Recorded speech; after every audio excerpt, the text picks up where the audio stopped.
What is going on, guys, and welcome back to another FPL video on the channel. And in today's one, we're going to be looking at 5 players that are currently being overlooked in FPL. So the first player who is being overlooked, in my opinion, is actually Min Sonaldo. He is currently only 11.6% owned in the game at the moment, and I feel like that's just very low for someone like Son. Now, someone might argue that they think that the fixtures just simply aren't good enough to warrant owning Son at the start of the season, but I actually disagree. I don't think the fixtures are as bad as it seems. Leicester away in game week 1 and Everton at home in game week 2 are two very good fixtures for Son, but also the Newcastle away game in game week 3 and Arsenal at home in game week 4, I don't think they're as bad as it seems. I think Son is something that I like to call him is fixture proof, and I think that's what Son is. That means that he can score against literally anyone. I think he's that good. I mean, he's shown it in previous seasons against the likes of Man City. He literally always scores against them.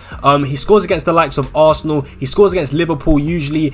So yeah, he always scores in the big games against the big teams. So that's why I do think Son is fixture proof. And you know, even in the game week 4 fixture against Arsenal, the London derby, there's always goals in a North London derby, always. And last season even showed that. You know, in the 2-2 draw, Son scored 2 goals. In the, I think it was a 3-2 loss, you know, Son scored a penalty as well. So he does score in these big games against the big teams. So that's why I'm not too worried about owning someone like Son in those difficult fixtures, because in previous seasons he's demonstrated how capable he is of getting those goals. So I actually don't think the fixtures are as bad as it seems. But also, we know Son is one of the best finishers in the Premier League. He's a very clinical finisher. He's someone that typically outperforms his expected goals, and that's why I do love Son. So to see his ownership so low at 11.6% really does shock me, because I think Son is someone with such a high ceiling when it comes to FPL points. Yeah, so it really does shock me. And last season he got 17 goals, 10 assists. He had an average of 6.1 FPL points per start as well, which is a really good return.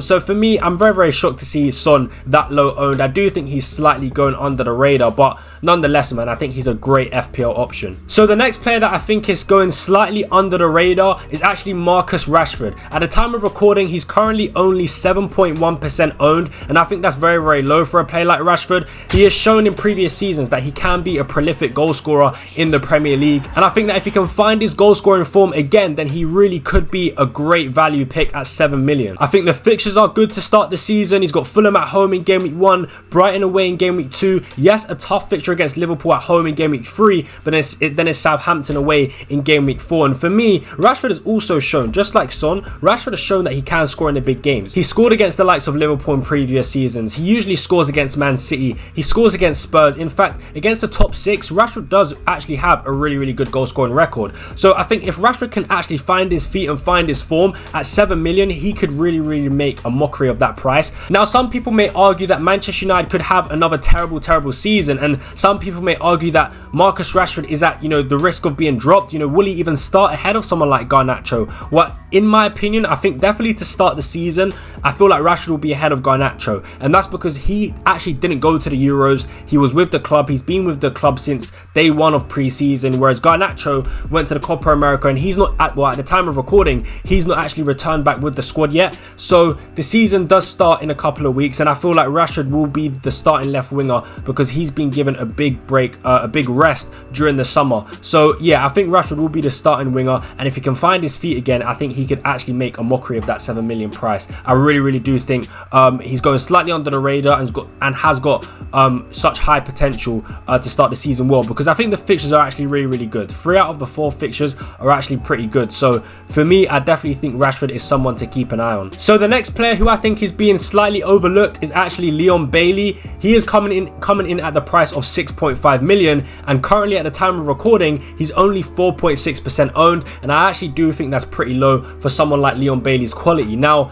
first thing I want to speak about is how Moussa Diaby has been sold. All right, he is no longer with Aston Villa. He's been sold to Saudi, and because of this selling, you'd assume that Leon Bailey is actually going to be a consistent starter and more times than not going to get 90 minutes in matches. And I think that makes Leon Bailey a much better option than he was last season, because there's no longer that sort of competition with Moussa Diaby. He's got that right wing space sort of locked in position for himself. So I think that makes him a really good option if he can maintain his form that he showed last season. And if he becomes a consistent starter, I think he's a great value pick. Last season he scored 10 goals, got 11 assists, had an average of 5 FPL points per start, which is really good, because last season he only started 21 games. So it was 10 goals and 11 assists in 21 starts, which for me is amazing. So yeah, the fixtures as well are actually pretty decent. I don't think they're bad. Yes, it's, you know, an away to West Ham, which some people may say is tricky, but you know, it's definitely a fixture where he can get a goal contribution in. It's a tough game against Arsenal at home.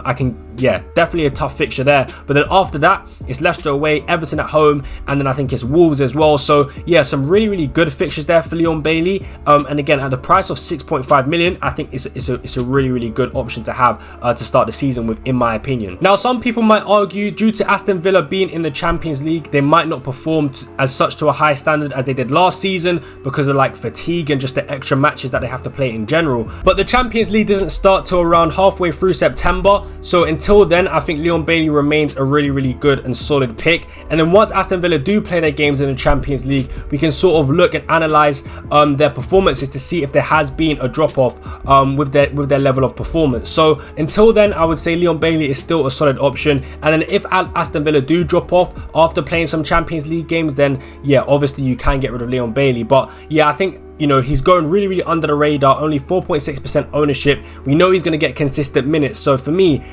yeah, a very nice pick, and I think he could be a really good differential. Next up, we've got Rodrigo Muniz, and at the time of recording, he is currently only 6.8% owned, which in my opinion is very low. Considering that Fulham have some really good fixtures to start the season, I'm actually very surprised that more people don't have him in his FPL team. And especially because at the back end of last season, he actually really showed what he could do. He showed that he's a really good striker in the Premier League, and last season he scored 9 goals, got 2 assists in only 18 Premier League starts, which is a very good return for a player that only cost 6 million. Now, some people may argue that the fixture against Manchester United away from home in game week 1 is going to be very tough for Muniz, but last season, statistically speaking, Man United were one of the worst defensive teams in the Premier League. So if that carries on into this season, then it's definitely not that bad of a fixture, and it's definitely a fixture where Muniz could possibly score or assist in. But regardless, after that, it's Muniz has a very nice fixture on. It's Leicester at home in game week 2, Ipswich away, then West Ham at home,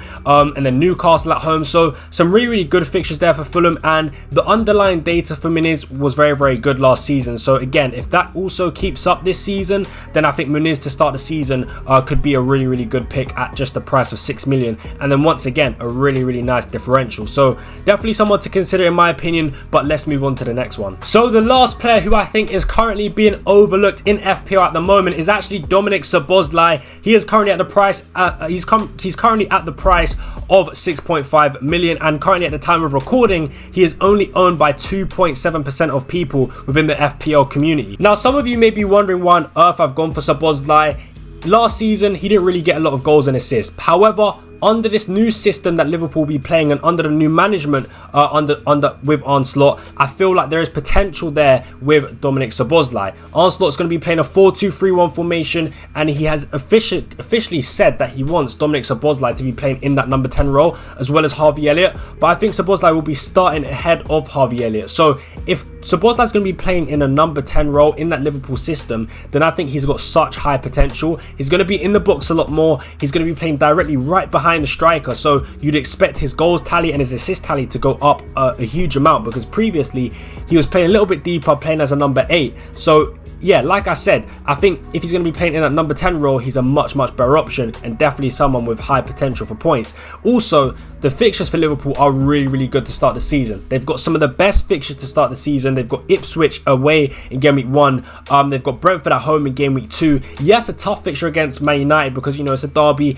Anything can happen. But then after that, it's Forest at home and then Bournemouth at home. So for me, if Szoboszlai can just be a nailed-on starter in that number 10 role for Liverpool, I think at 6.5 million, he could be a really good pick and a great differential. I mean, 2.7% is really low. So yeah, for me, I think Dominik Szoboszlai is definitely someone to keep an eye on, even in pre-season as well. By the way, he's already scored in pre-season playing in that number 10 role. So yeah, man, I think that there is potential there with Szoboszlai. I think he could do great things to start the season. And you know, if you're looking for a draft, you know, with just Haaland and no Salah, Szoboszlai could potentially be used to cover that Salah, to cover not going without. Sorry, I can't even get the words out. So what I was trying to say is that if you aren't going for Salah in your FPL draft, then I think Dominik Szoboszlai could be a good player to cover that Liverpool attack and to cover the good fixtures that Liverpool do have. But let me know, guys, down below in the comments, what do you think of the list I've made? Are you going to be going for some of these underrated picks or overlooked players in your FPL teams? Let me know down below in the comments. But nonetheless, I hope you guys did enjoy this video. If you did, then make sure to smash a like on the video and also subscribe if you haven't already. Hope you guys did enjoy. Make sure to check out my last video as well, where I went through my updated and current FPL draft for game week 1. Hope you guys did enjoy the video, and yeah, I'll see you guys in the next one. I'm out. Peace.